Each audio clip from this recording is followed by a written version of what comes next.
أعوذ بالله من الشيطان الرجيم. وإنه لتنزيل رب العالمين نزل به الروح الأمين على قلبك لتكون من المنذرين بلسان عربي مبين وإنه لفي زبر الأولين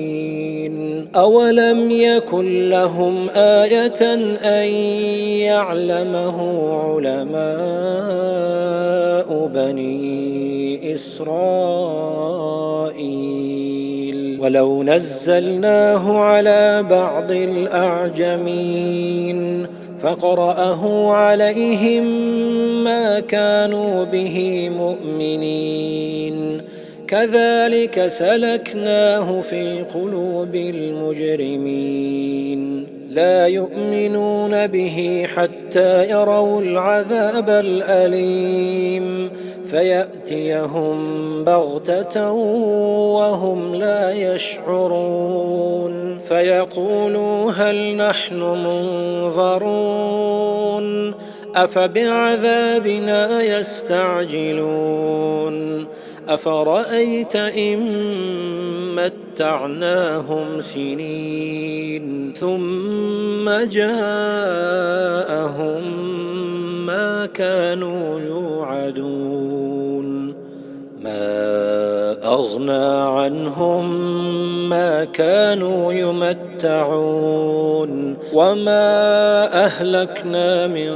قرية إلا لها منذرون ذكرى وما كنا ظالمين وما تنزلت به الشياطين وما ينبغي لهم وما يستطيعون إنهم عن السمع لمعزولون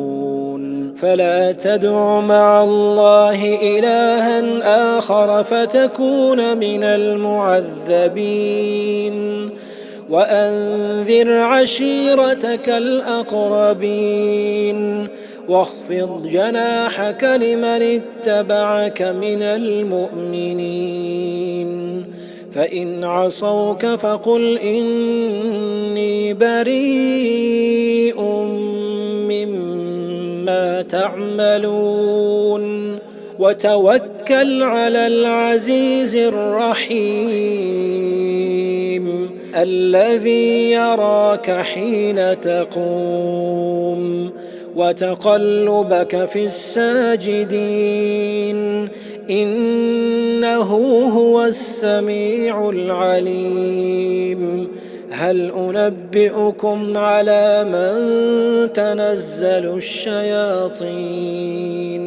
تنزل على كل أفاك أثيم يلقون السمع وأكثرهم كاذبون والشعراء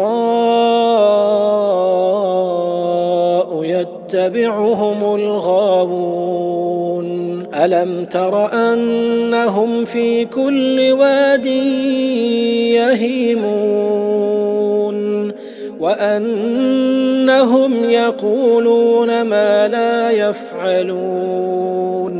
إلا الذين آمنوا وعملوا الصالحات وذكروا الله كثيرا وانتصروا من بعد ما ظلموا وسيعلم الذين ظلموا أي منقلب ينقلبون.